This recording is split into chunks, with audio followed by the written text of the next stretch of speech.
Hello दोस्तों, आपका स्वागत है हमारे चैनल पर जिसका नाम है 5 मिनट साइंस। और आज हम देखने वाले हैं बहुत ही एक अच्छा इंटरेस्टिंग वीडियो। अगर आप स्टूडेंट है या टीचर है तो ये आपके लिए बहुत ही अच्छा इंटरेस्टिंग वीडियो रहने वाला है। इसमें आपको बाकी बहुत कुछ चीज़ें सीखने मिलेंगी। तो मैं खुद के एक्सपीरियंस से ये वीडियो बना रहा हूँ और मुझे टीचिंग और बाकी चीज़ों का भी अच्छे से एक्सपीरियंस है, तो ये वीडियो को अंत तक जरूर देखिएगा। तो आज हम देखेंगे कि हम 10th में या फिर 12th में 80% से ज़्यादा परसेंट कैसे कवर कर सकते हैं। मैं यहाँ पे आपको कोई टॉपर बनाने के लिए नहीं बोल रहा हूँ या एक छोटा सा वीडियो देखने से आप बहुत बड़े टॉपर बन जाएंगे। बट हाँ, एक अच्छी अगर आपकी प्लानिंग रहेगी तो आपके परसेंट कहीं ना कहीं 5 से 10% उसमें बढ़ सकते हैं और आपकी पढ़ाई जल्दी से जल्दी का खत्म होके आप उसको रिवाइज जो है वो जल्दी जल्दी कर सकते हैं। तो फटाफट से इसे हम पेपर के ऊपर समझ लेंगे और इसके बाद ये वीडियो को और अच्छे से समझने की कोशिश करते हैं। तो देखिए, जैसे कि तो हमारा वीडियो का टाइटल है how to score 80+% in board examination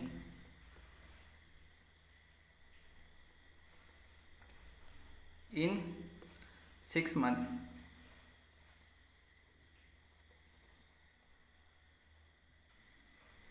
तो कोशिश करते हैं वीडियो को 5 मिनट में ख़त्म करने की और फटाफट से पूरी चीज़ों को देख लेने की। तो एंड तक ज़रूर देखिए, मुझे गारंटी है आपको ये वीडियो ज़रूर पसंद जाएगा। तो चलिए शुरू करते हैं। तो सबसे पहले 80 से 80+% अगर हमें मार्क्स लाने हैं तो हमें एक अच्छा टाइम टेबल बनाना बहुत ज़रूरी है। तो हमें लगेगा एक अच्छा टाइम टेबल जो काम करे। तो ये वीडियो हम इस साल के बच्चों के लिए बना रहे हैं जो इस साल 10th में है या फिर 12th स्टैंडर्ड में है।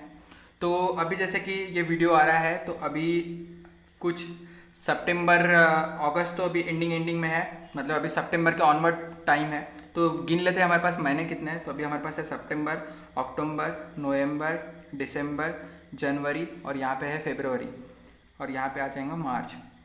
तो अगर मान के चलिए आप 10th स्टैंडर्ड में है तो आपको फरवरी तक एंडिंग मिलता है पढ़ाई करने के लिए। और अगर आप ये 10th के लिए डेडलाइन हो जाएंगी।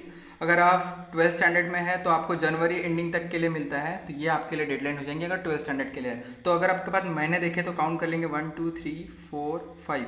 तो 12th स्टैंडर्ड की जो भी बच्चे पढ़ाई कर रहे हैं उनके पास में अभी 5 महीने का समय है और 10th के लिए जो पढ़ रहे हैं उनके लिए 6 महीने का समय है। तो अब इतने कम समय में अगर कोई बच्चे अभी तक उन्होंने, मतलब मैं तो नहीं बोलता एक पूरे साल की पढ़ाई लगती है अच्छे परसेंट लाने के लिए, बट अब एंडिंग में आ गया है और ये कोरोना के चलते हुए आपकी पढ़ाई नहीं हो पाई है, तो अब हम कैसा एक बूस्ट दे सकते हैं हमारे पढ़ाई को और फटाफट से फिर से नया टाइम टेबल बना के उसको एक अच्छे तरीके से कैसे ख़त्म कर सकते हैं वो यहाँ पर देखेंगे। तो मेन बात है, तो हम अभी 12th के लिए कंसिडर करके चलते हैं, वही 10th वाले भी उस पर से एक एग्जाम्पल बना के आप समझ लीजिएगा या खुद के लिए टाइम टेबल बना लीजिएगा। तो अब है हमारे पास में 5 महीने। तो 5 महीने में मेन है 3 महीने यहाँ से हम निकाल लेंगे जिसमें हम जीरो से स्टडी करेंगे। अगर हम कंसिडर करके चल रहे हैं ऐसे बच्चे जिन्होंने अभी तक पढ़ाई भी स्टार्ट नहीं की है, तो ऐसा तो कोई होगा नहीं, पर एक कंसिडर करके चल रहे हैं आइडियल कंडीशन। तो 3 महीने हैं अभी पढ़ाई करने के लिए और यहाँ के मिल जाएंगे 2 मंथ। तो ये हम रख देंगे रिवीजन के लिए। तो रिवीजन को जो है उसके लिए हमारे पास यहाँ पे हो जाएंगे यहाँ के 30 दिन और यहाँ के 30 दिन, मतलब ये कंप्लीट हो जाएंगे यहाँ के 60 डेज़। और पढ़ाई करने के लिए हमारे पास में है यहाँ के 90 डेज़। ठीक है। तो जैसे हम अगर अब देख लेते हैं हमारे पास पढ़ाई करने के लिए तो 90 दिन है, चलो एक टाइम तो पता हो गया। अब आते हैं उसको दिन में कितना। तो हमारे पास में सब्जेक्ट्स है 6। तो अगर आप साइंस स्टूडेंट है तो आपके पास फिजिक्स हो गई, उसके बाद केमिस्ट्री हो गई, उसके बाद मैथ्स है, उसके बाद बायोलॉजी है, उसके बाद यहाँ पे इंग्लिश आ जाएगा। अगर आप मान लीजिए कोई प्लेन है तो आपके हिसाब से यहाँ और दूसरा लैंग्वेज सब्जेक्ट होगा। तो कुल मिला के पास हमारे पास सब्जेक्ट आ जाएंगे 6 सब्जेक्ट। ठीक है। तो मेन होता है हमें आगे जाके, अगर आपने साइंस लिया है तो डेफिनेटली आप कोई कॉम्पिटिटिव एग्जाम के लिए आपको प्रिपेयर करना पड़ेगा, जेई देना पड़ेगा। अगर आप इंजीनियरिंग के लिए प्रिपेयर कर रहे हैं या मेडिकल के लिए प्रिपेयर कर रहे हैं तो आपको नीट देना पड़ेगा।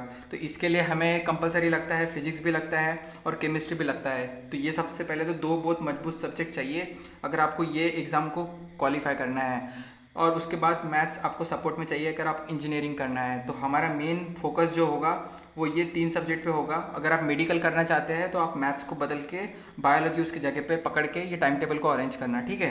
तो हमारा ऊपर फोकस तो आ गया कि हमारे को 4 सब्जेक्ट के लिए मेहनत करना है।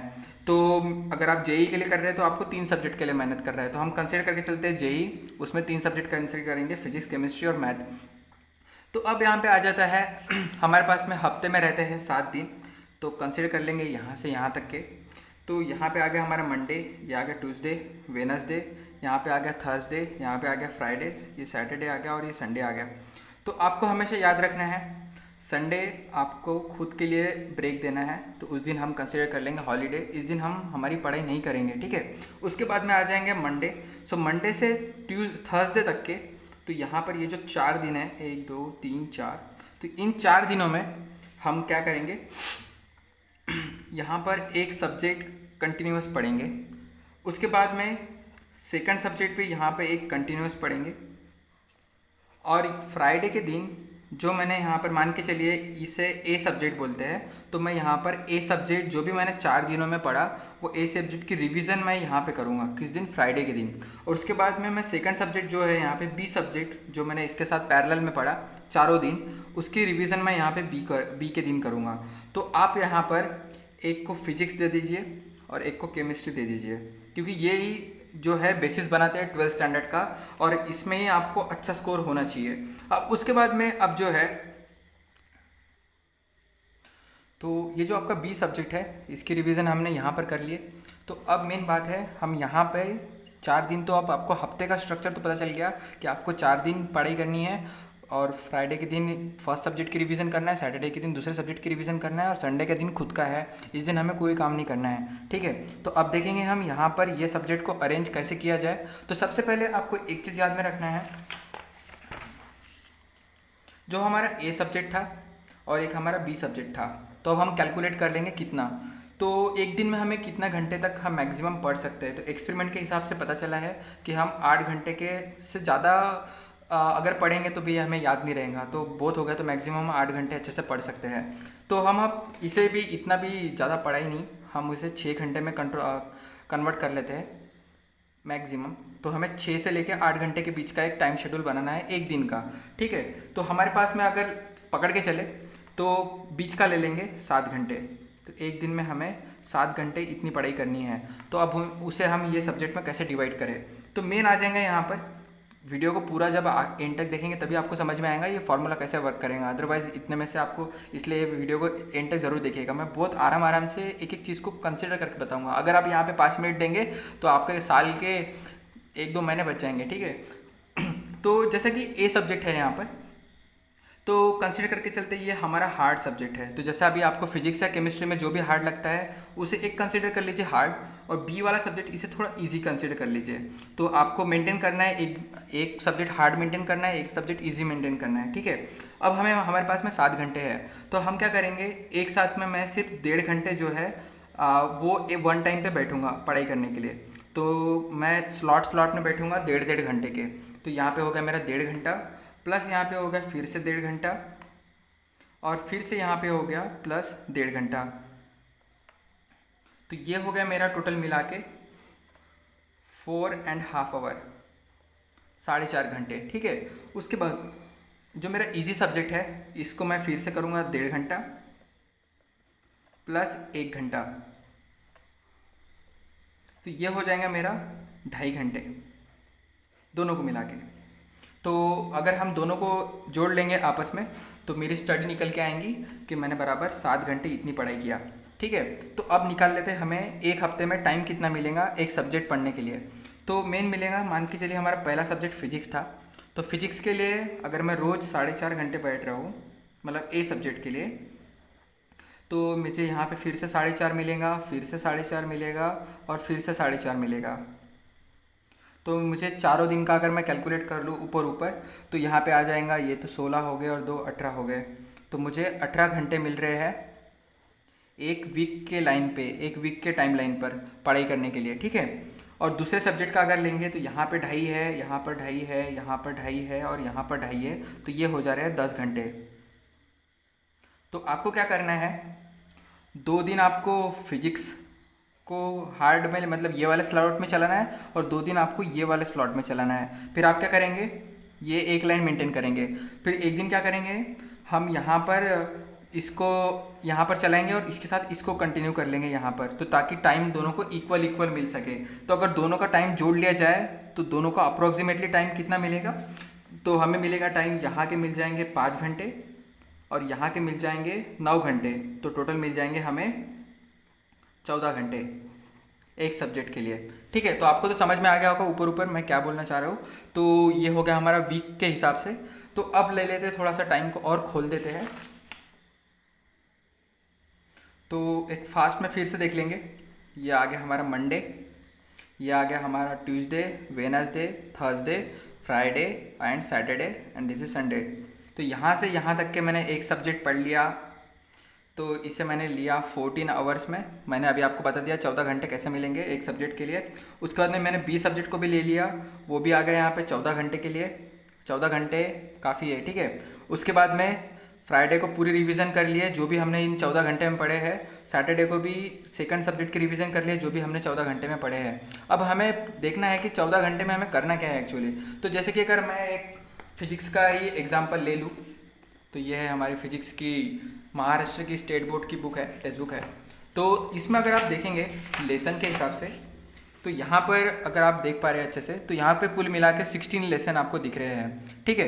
तो और पेजेस है यहाँ पे 344, मतलब 350 पेजेस है। तो हमारा टारगेट ये होना चाहिए कि 16 लेसन में से एटलीस्ट हमें 12 लेसन तो भी जो है अच्छे से अच्छे तरीके से हमें कवर करते आने चाहिए, मतलब उसमें पकड़ अच्छी रहना चाहिए। तो अब देखेंगे यहाँ पर कैसा होगा। तो एक सब्जेक्ट आप देख रहे हैं तो 25 पेज का हो रहा है। कितने पेजेस का हो रहा है? 25 पेज, 25 पेजेस का। और कम से कम आपको एक बार तो रिवीजन ये पूरे बुक में से होना ही चाहिए। तो अब हम देखेंगे ये पूरी बुक ख़त्म करने के लिए हमें कितना टाइम मिलेगा।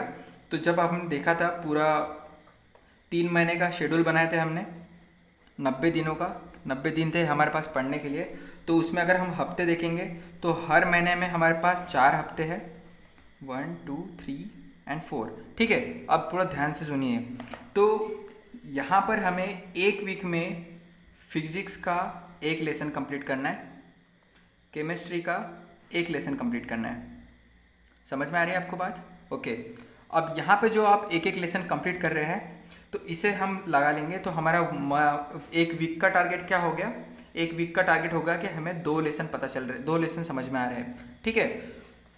एक हो गया फिजिक्स का और एक होगा केमिस्ट्री का। अब हम उसे यहाँ पे ग्राफ में पुट कर लेंगे। तो मेरा एक हफ्ते में 2 लेसन हो रहे हैं, एक फिजिक्स और केमिस्ट्री का। तो इस हिसाब से यहाँ पे हफ्ते कितने हो जा रहे हैं? तो यहाँ पे हफ्ते हो जाएंगे यहाँ के 4, यहाँ के 4 और यहाँ के 4। तो मेरे पास हफ्ते हो जा रहे हैं 12।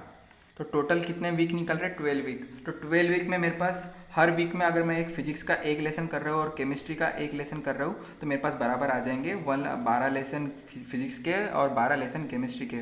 तो इस हिसाब से मैंने 90 दिनों में 12 लेसन पढ़ा और फिजिक्स के और केमिस्ट्री के 12 लेसन पढ़ा। अब ध्यान से आपको सोचने लायक बात एक अच्छी निकल के आएंगी। अगर आप देखिए प्लानिंग की है तो प्लानिंग का फ़ायदा कैसा होता है। 12 लेसन जब हमने देखे थे तो एक लेसन के पेजेस अगर आप देखे थे तो कितने पेजेस थे? 25 पेजेस थे। तो आपका अगर हम डिवाइड कर ले अच्छे से, तो हमें एक स्लॉट में एक हफ्ते में 4 दिन मिल रहे थे। तो 4 दिनों में हमें क्या हो रहा था? कितने पेजेस पढ़ना है? ये 4 दिनों में 25 पेजेस पढ़ना है, तब जाके हमारा एक लेसन कंप्लीट हो पाएगा। तो सीधी सी बात है, मुझे एक दिन में कितने पेजेस पढ़ना पड़ेगा? मुझे एक दिन में पढ़ना पड़ेगा 5 पेजेस के आसपास। तो वो डिपेंड करेगा आपके लेसन के ऊपर में। आप डिवाइड कर लेना उसे 4 से।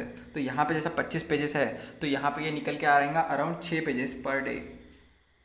तो 6 पेजेस पर डे करना है। तो जैसा कि आपको मैंने जब भी बताया था, एक दिन में हमें टाइम कितना मिल रहा है यहाँ पर एक सब्जेक्ट के लिए। तो हमें यहाँ पर टाइम मिल रहा था एक सब्जेक्ट के लिए 4.5 घंटे। और हमें दिखेंगे इधर में एक लेसन के लिए हमें कितना घंटे मिल रहे थे? 14 घंटे मिल रहे थे। तो 14 घंटे के हिसाब से अगर हम 25 पेजेस को भी डिवाइड करते हैं तो आराम से हम क्या कर सकते हैं, 1 घंटे में 2 पेजेस निपटा सकते हैं, ठीक है, 2 पेजेस। और 2 पेजेस होते भी कितने हैं देख लीजिए, बहुत इजी कोर्स है। यहाँ पर अगर आप देखेंगे समझने के हिसाब से, तो ये कंसेप्ट आ गया इतना, ये हो गया 1 पेज का और ये हो गया 1 पेज का। तो आधे घंटे में आपको 1 पेज कंप्लीट करना है रिसर्च करके और समझ के। तो ये हो गया, होनी चाहिए आपकी स्पीड, तब जाके आप जो है 3 महीने में जो है आपके 12 लेसन का कोर्स जो है वो कंप्लीट कर पाएंगे। अब हमारा कोर्स तो चलिए इतना हो गया, कंप्लीट हो गया। अब मेन बात है, हमने जैसा स्टार्टिंग में मंथ डिवाइड किए थे यहाँ पर, तो यहाँ पे हमने 90 दिनों में हमने कोर्स कंप्लीट करके 12 फिजिक्स के लेसन कंप्लीट कर लिए प्लस 12 केमिस्ट्री के लेसन कंप्लीट कर लिए। अब बाकी सब्जेक्ट का कैसा? तो अब जो बात ऐसा है, आपको थोड़ा भी खाली टाइम मिलता है अगर सुबह में शाम में, तो आप उसमें थोड़ा सा जो है हर दिन आधे से 1 घंटा जो है वो एडजस्ट करिए मैथ्स के लिए। जब आपको बोर लगे या कोई काम करने की इच्छा नहीं हो, या फिर आप पढ़ाई कर करके आपको या इसमें ज़्यादा इंटरेस्ट नहीं आ रहा, ये फिजिक्स में कोई कोई दिन होगा ऐसा कि आपको उसमें इंटरेस्ट नहीं आएगा, तो उसको आप मैथ को कर लीजिएगा उस दिन में, ठीक है। और मैथ को हम ला लेंगे डायरेक्टली यहाँ पर संडे के लिए, जो हॉलीडे का दिन था हमारा। तो इसमें हम उसे अराउंड 4 घंटे तक करेंगे, उससे ज़्यादा नहीं करेंगे। तो हमारा भी इसका मैथ्स का टारगेट रखना है कि मुझे एक हफ्ते में एक मैथ का भी सब्जेक्ट, मैथ का भी लेसन जो है वो कंप्लीट होना चाहिए। तो इस हिसाब से मेरे पास फिर से 12 हफ्ते आ जाएंगे, तो मेरे पास मैथ के भी कितने लेसन आ जाएंगे यहाँ पे 12 सब्जेक्ट जो लेसन जो है वो भी कंप्लीट हो जाएंगे। क्लियर है? ओके। अब आती बात यहाँ पे दिसंबर की। तो दिसंबर महीने में आपको रिवीजन करनी है कंप्लीट। इसके बाद आपको नया ज़्यादा कुछ पढ़ने की ज़रूरत नहीं, क्योंकि आपके पास बचा टाइम कुछ है नहीं। मेन जो वर्क था ये तो इधर का था, पर अब इतने सा टाइम स्लॉट में हम कैसे तो भी एडजस्ट कर रहे हैं उसको, बट अगर किया तो हो जाएगा। और जनवरी में जो है फिर से आप सेकंड टाइम उसे रिवीजन करिएगा। अगर आप यहाँ पर रिवीजन किस हिसाब से करनी है तो उस पर अगर एक वीडियो देखना चाहते हैं या चाहिए तो आप प्लीज़ हमें कमेंट कीजिए, मैं ज़रूर से इस पर एक वीडियो बनाऊंगा फास्ट में, या फिर अगर वीडियो बन गया होगा तो डिस्क्रिप्शन में लिंक दी होगी, आप वो वीडियो ज़रूर देखिएगा। उसके बाद में एक डे का शेड्यूल प्रॉपर बनाना पड़ेगा आपको, कि उसमें आप किधर किधर कहाँ पे टाइम मैनेजमेंट करेंगे। तो एक फुल डे का शेड्यूल लगेगा, उसका भी मैं एक सेपरेट वीडियो बनाऊंगा, और ये इस वीडियो के डिस्क्रिप्शन में आप जाके चेक कर लीजिए, वहाँ पे आपको उसकी लिंक मिल जाएंगी। तो उसमें आपको उसका भी एक आइडिया आ जाएगा कि ये पूरा टाइम मैनेजमेंट जो है किस तरीके से हम एडजस्ट करेंगे। तो एक कोशिश की मैंने ऊपर आपको पूरा टाइम टेबल समझाने की, ताकि हम अच्छे से अच्छा स्कोर उसमें कर पाए। तो आपको अब नोट्स कैसे बनाने हैं प्रॉपर, इस तरीके से मैं आपको एक नोट्स बता रहा हूँ, एक सैम्पल है छोटा, इस हिसाब से कैसे नोट्स है। तो ये नोट्स कैसे बनाना चाहिए उसका भी एक छोटा एक अलग वीडियो डाल दूंगा, तो आप वो भी देख लीजिएगा, आपको एक डीप आइडिया मिल जाएगी। तो आशा करता हूँ आपको ये वीडियो अच्छा लगा होगा। प्लीज़ अगर आपको ये वीडियो अच्छा लगा तो हमारे चैनल को सब्सक्राइब कीजिए। तब तक के लिए अपना ख्याल रखिए। जय हिंद।